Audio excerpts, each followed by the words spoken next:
On May 9th, I participated in the protest against Imran Khan's arrest. Over the next few days, I started receiving phone calls that I was in danger.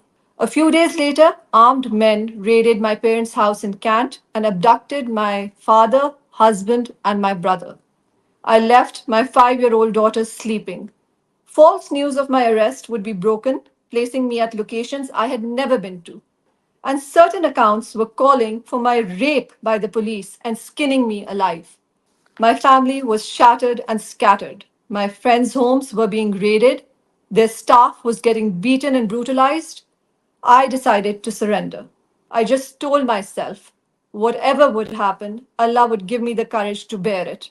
I was thrown into a dirty cell in Lytton police station with street criminals. I am Khadija Shah, a Pakistani and American dual citizen. I have built a life in my motherland, Pakistan, and I am an entrepreneur. I own and head 2 fashion brands and have represented Pakistan globally. My grandfather was the former Chief of Army Staff, and my father, Salman Shah, has served as the finance minister of the country. I have always taken my civic role seriously and spoken up on various issues affecting our country and the well being of our people.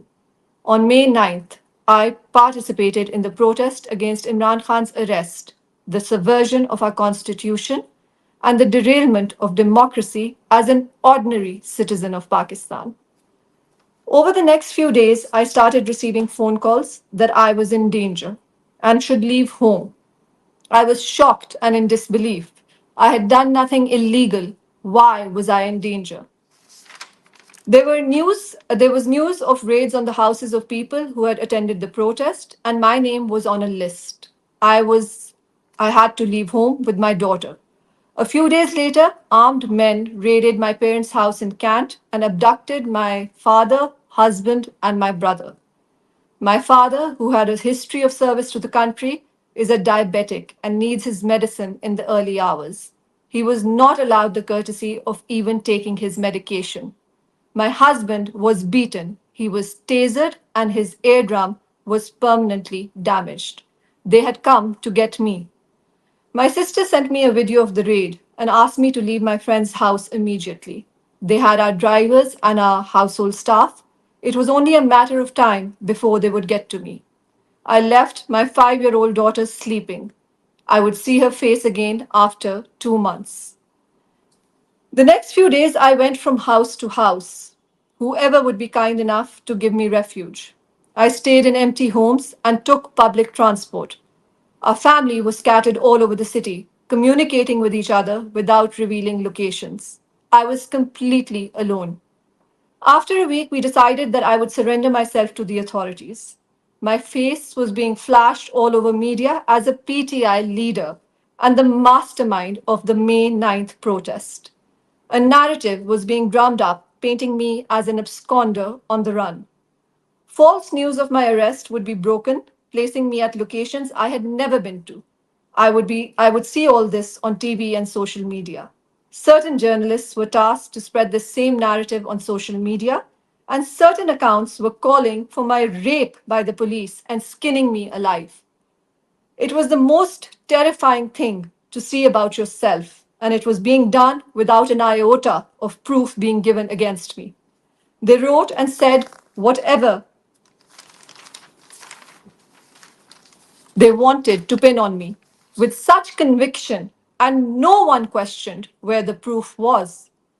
This was my first personal experience of complete lawlessness that had engulfed our country and would swallow it up in the months to come. My husband was still in jail without any charges, and they refused to let him go till I handed myself over. My family was shattered and scattered. My friends' homes were being raided. Their staff was getting beaten and brutalized. I decided to surrender. I still believed against my instinct that because I was innocent and there was no proof, the courts of justice would release me.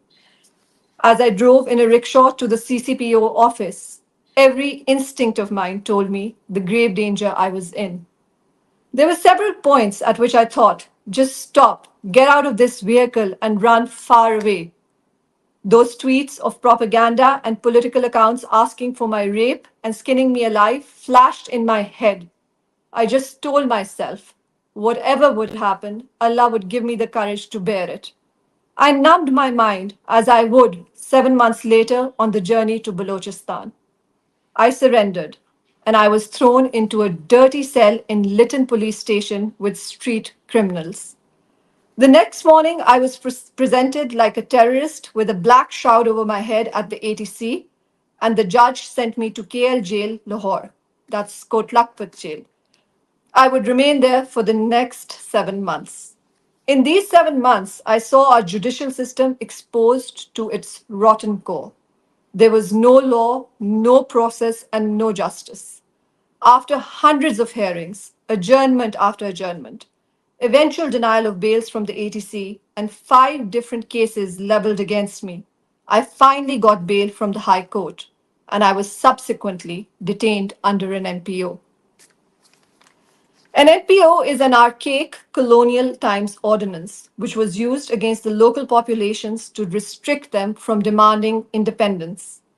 As my MPO neared its completion, I was whisked off to Balochistan through the back door of Kotlakpat jail, as my family waited at the High Court for my release after 7 long months of imprisonment.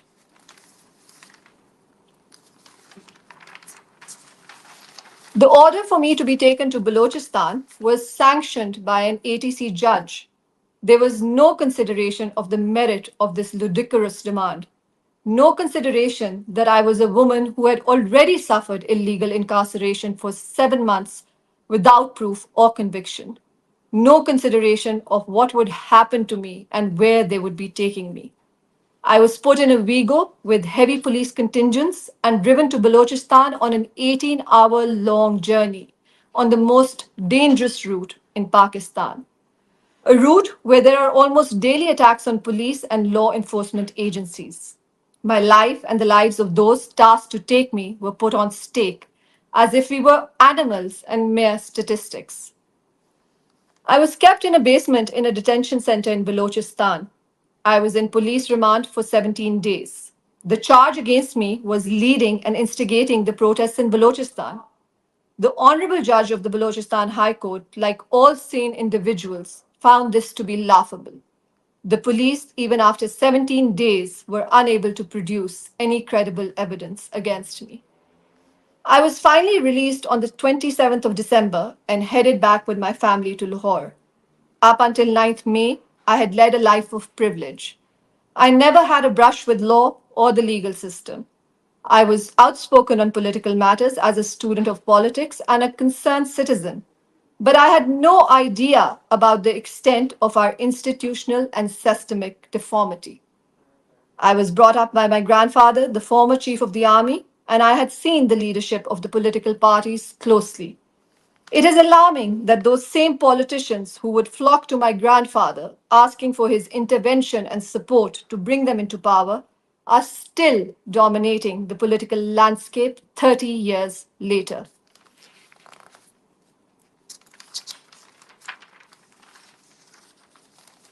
My grandfather would be shocked by their demands and repeat vehemently, the army has no role in politics. I grew up with a disdain for our politicians and their lack of concern for the ordinary citizen and selfish pursuit of self interest and power. I never voted till Imran Khan's party, the Pakistan Tehreek-e-Insaf, emerged on the political landscape. Like millions of educated Pakistanis, having had enough of Pakistan's stagnation and the lack of opportunity and progress, I flocked to the PTI. Here was a leader who made our country win the World Cup, built the first cancer hospital of Pakistan, and had an untarnished record of financial integrity. He stood in stark contrast to our traditional politicians who had only become richer as Pakistanis became poorer over the last 7 decades. Imran Khan's government wasn't perfect, but he held the people of Pakistan close to his heart, and his greatest initiatives targeted to help the most underprivileged and bring ease to their lives. The PTI performance in KP was unparalleled. However, just 3.5 years in, he was ousted by the vote of no confidence, blatantly and visibly orchestrated. His MPs were bribed, collected in the Sindh House and made to vote against him. Murderers of Nazim Jokio were flown in from Dubai to vote against him. Jailed leaders were escorted to the parliament to vote against him. Pakistanis watched shell shocked as our fragile democracy was turned into a joke and ripped into shreds.